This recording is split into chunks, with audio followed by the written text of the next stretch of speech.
शुरू करेंगे छोटे से मोटिवेशन के पास साथ। Dream plus work is equal to success. Dream plus work is equal to success. ध्यान से सुनिए, सिर्फ हार्डवर्क काफी नहीं होता किसी भी सक्सेस को पूरा करने के लिए।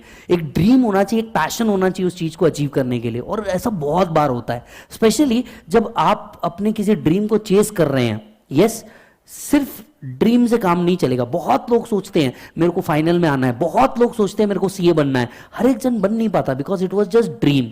A dream without a hard work is pure failure, pure failure. इसके साथ साथ आपको काम भी करना पड़ेगा। यस, देखिए मैं आपको एक बात बताता हूं। If I am not wrong, Osho ji को आप जानते हैं? यस, ओशो जी पुणे में तो है, तो आपको जानना ही चाहिए।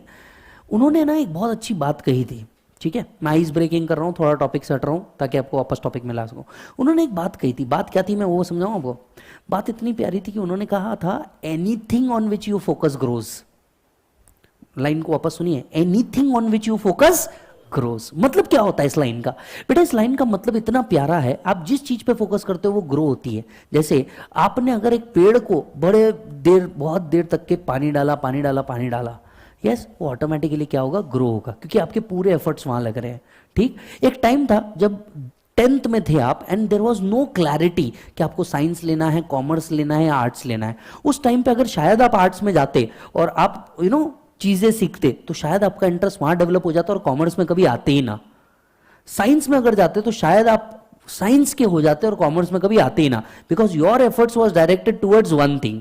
देन तुमको ले दे करके लगा कि कॉमर्स तुमसे जमेगा नहीं और आर्ट्स तुम्हारा है नहीं, तुम आए यहां पे। एक टाइम तो आप सोच के देखो, 10th 12 में आपको खुद की कैपेबिलिटी भी नहीं पता थी आप किस में थे। कभी नहीं आइडिया था कि आप सीए में आओगे और फाइनल तक के भी पहुंच जाओगे, सीएमए में आओगे फाइनल तक के पहुंच जाओगे। बट आपने क्या किया? आपने उस चीज के ऊपर फोकस किया। फोकस करने के बाद अपने एफर्ट्स लगाए, कभी पास हुए, कभी फेल हुए, शायद थ्रू आउट हुए या कभी फेल होते होते यहां तक पहुंचे, जो भी था, but you focused on one thing and you got it. ठीक उसी तरीके से anything on which you focus grows. एक स्टूडेंट है, मैं आपको बताता हूं, मैंने इसका वीडियो भी डाला था। मैं बहुत रेयरली रैंकर्स और बाकी लोगों के वीडियो लेता हूँ, बहुत रेयरली, पर हाँ मैं सक्सेस स्टोरीज बहुत अच्छे से कवर करता हूँ कि अगर किसी की है तो। मैंने सीए फाइनल में मेरा एक स्टूडेंट था, सर करीब करीब 24 अटेम्प्ट्स लगे हैं। मैंने उसका वीडियो भी कवर किया। 24 अटेम्प्ट्स ही हैज गिवन। शादी हो गई, बच्चा हो गया, वो खुद पढ़ा रहे हैं। बट कुछ लोग इसे बोलते हैं बेवकूफी भरा था। 24 अटेम्प्ट मतलब 12 साल। जो कोर्स ही 5 साल का है उसको आपने डबल द टाइम में कंप्लीट किया। आज अगर वो एक डिग्री को नहीं भी लेता तो ही वॉज सेल्फ सफिशिएंट कि वो अपनी इनकम को अर्न कर सके, मतलब इतना कमा लिया था उसने सर। बट बात ये थी कि उसके लिए एक जिद थी कि मेरे को ये कंप्लीट ही करना है। लास्ट टाइम मैं आपको एक बात बताता हूँ, एक लड़की थी प्रज्ञा नाम की, लास्ट बैच में। यस, प्रज्ञा नाम की एक लड़की थी सर, फाइनल में थी, 2 अटेम्प्ट लग गए फाइनल में। घर वालों ने बायोडाटा मार्केट में घुमा दिया। बच्ची की शादी भी कंप्लीट हो गई। शादी कंप्लीट होने के बाद 1 साल तक के तो आप मान के चलो कि कुछ नहीं हो पाया, बिकॉज एक्सपेक्टेशन ही इतनी होते हैं नई बहू से, बराबर है। बच्चा, फिर दादी को पोता देखना है वाला सिचुएशन। बच्चा होने के बाद 1 साल और चला गया उस बच्चे का, मतलब 5-6 साल का गैप हो गया। 5-6 साल के बाद, पहले उसका पति मैं आपको बता दूं कौन है। उसका पति one of the diamond wholesaler है, पुणे का one of the diamond wholesaler. मतलब पैसे का तो इशू खत्म हो गया, बराबर है। उसके जो मतलब ससुर जी है वो गोल्ड के होलसेलर डीलर है, मतलब पैसे का इशू खत्म था, पैसा करना ही नहीं था।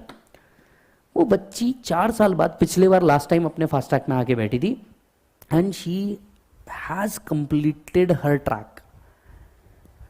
तो मैं सिर्फ एक बात पूछा, मतलब जब वो first day I and bar bar lecture से उठ के बाहर जा रही थी, पहले ही दिन लेक्चर से उठ के बाहर जा रही थी, तो मैंने लेक्चर के बाद पूछा, मैं बोला क्या इशू था, आप बार बार बाहर जा रहे थे? बोले सर मैं मेरे बच्चे को छोड़ के आई हूँ, 2 साल का बच्चा है, मैं उसको छोड़ करके आई हूँ और वो बहुत जिद करने लग जाता है तो उसको मेरे से ही बात करना होता है। But I don't want to quit my journey, और इसलिए मैं यहाँ हूँ 3 घंटे की क्लास में, क्योंकि मैं घर पे रह करके ऑनलाइन कर सकती थी, लेकिन जो डिसिप्लिन फेस टू फेस में आता है वो डिसिप्लिन कभी भी ऑनलाइन में नहीं आता, इसलिए बस मेरे को यहाँ आना था। और सर मैं आपसे बस रिक्वेस्ट कर रही हूँ कि मैं कभी भी उठ के जाऊँ तो प्लीज़ डोंट गेट ऑफेंडेड, मैं मेरे बच्चे के लिए जा रही हूँ। बीइंग अ फादर मैं ये समझ सकता था कि मेरे चाइल्ड का बीइंग अ फादर, मैं इस पॉइंट को बहुत अच्छे से समझ सकता था, तो आई अलाउड हर कि भैया तू ठीक है, गो एंड कम। तो ये किसी चीज़ का क्या होता है, हार्डवर्क होता है। मतलब कॉन्सेप्ट के साथ साथ हार्डवर्क रहेगा तो आपका ये जो प्रीफिक्स है बहुत नियर रहेगा, ये याद रखना। यस।